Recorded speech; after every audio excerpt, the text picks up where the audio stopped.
السلام علیکم۔ آج میں آپ کو ایک نئی کہانی سنانے جا رہی ہوں جس کا نام ہے چھوٹی سی بھول۔ اماں جلدی سے کچھ کھانے کو دو، پھر میں اسکول جاؤں گی۔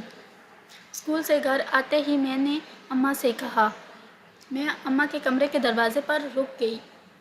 اماں مجھے شیشے میں نظر آ رہی تھی۔ وہ جوڑا باندھ رہی تھی۔ انہوں نے آج کریم کے کیسے رنگ کی ساڑی پہنی تھی جس پر گہرے اودے رنگ کی کناری تھی۔ یہ تو باہر جانے والی ساڑی ہے نا اماں؟ میں پھولوں کی نمائش میں جا رہی ہوں، تم کہیں نہیں جاؤ گی؟ اماں نے کہا۔ پارک کے پیچھے پہاڑ پر پتنگ بازی کا مقابلہ ہو رہا ہے۔ میں نے آئینے میں ان کے عکس کی طرف دیکھ کر التجا بھری نظروں سے کچھ گڑگڑاتے ہوئے کہا۔ سمیر، رنجیت اور بڑو اور اس کے ساتھیوں کے بیچ میں ضرور جاؤں گی اماں، بس 1-2 گھنٹوں کے لیے۔ بالکل نہیں، اماں نے اپنے جوڑے میں ایک اور پن لگاتے ہوئے کہا۔ کیسی لگ رہی ہوں میں؟ بہت اچھی لگ رہی ہیں اماں۔ میں نے 1 ہفتے پہلے تمہیں پھولوں کی نمائش کے بارے میں بتا دیا تھا۔ میں 7 بجے تک آؤں گی۔ تمہارے ابا بھی گھر پر نہیں ہیں، اس لیے تمہیں ہی گھر پر رہ کر پریتی کو سنبھالنا ہوگا، اماں نے کہا۔ مگر میں نے تو سمیر اور رنجیت سے وعدہ کیا تھا کہ میں ان کی ڈور چرخی سنبھالوں گی، میں نے مایوسی سے کہا۔ آپ پریتی کو پھولوں کی نمائش میں کیوں نہیں لے جاتی؟ اسے بہت مزہ آئے گا۔ پھول اسے بہت اچھے بھی لگتے ہیں۔ بیکار کی باتیں مت کرو، اماں نے کہا۔ میں تم سے روز تو چھوٹی بہن کو سنبھالنے کے لیے کہتی نہیں ہوں، اور ہاں، جب وہ سو کر اٹھے تو اسے دودھ دینا مت بھول جانا۔ وہ ایڑیوں پر گو میں اور کھڑکی سے باہر دیکھ کر بولی۔ رینو آ گئی ہے، اب مجھے چلنا چاہیے۔ رسوئی میں تمہارے لیے اپما رکھا ہے اور کیلے بھی ہیں۔ اچھا، بائی۔ مسٹر پھاٹک ہوا کے جھونکے کی طرح خوشبوئیں اڑاتی ہوئی اندر آئی، جو جھونکے کی طرح ہی اماں کو اڑا کر لے گئی۔ میں اداس منہ لٹکائے بیٹھ گئی۔ ذرا سی دیر میں رنجیت اور سمیر سائیکل پر سوار گیٹ میں گھسے چلے آئے اور چلائے۔ انجو، جلدی چلو، ارے کاہل لڑکی، 4 بج چکے ہیں۔ میں نے منہ بسورتے ہوئے انہیں اندر بلایا اور پرام کی طرف اشارہ کرتے ہوئے کہا۔ میں نہیں آ سکتی، مجھے پریتی کی دیکھ بھال کرنی ہے۔ سمیر نے ہنس کر پوچھا۔ کیا تم آیا ہو؟ میں کیا کر سکتی ہوں، بتاؤ؟ میں نے کانپتے ہوئے اپنے نچلے ہونٹ کو بڑی مشکل سے قابو میں رکھا۔ اماں لال باغ میں پھولوں کی نمائش دیکھنے گئی ہیں۔ میں 7 بجے تک پھنس گئی ہوں یہاں۔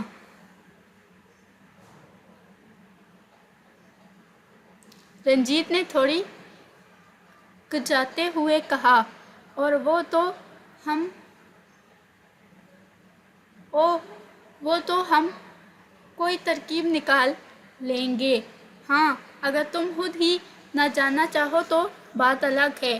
میں جانا چاہتی ہوں، ضرور جانا چاہتی ہوں، میں نے جلدی سے کہا۔ رنجیت پریتی کو گھور رہا تھا، جو کمبل اوڑھے آرام سے سو رہی تھی۔ تو بس ہم اسے بھی ساتھ لے چلتے ہیں، اس نے ہاتھ رگڑتے ہوئے کہا۔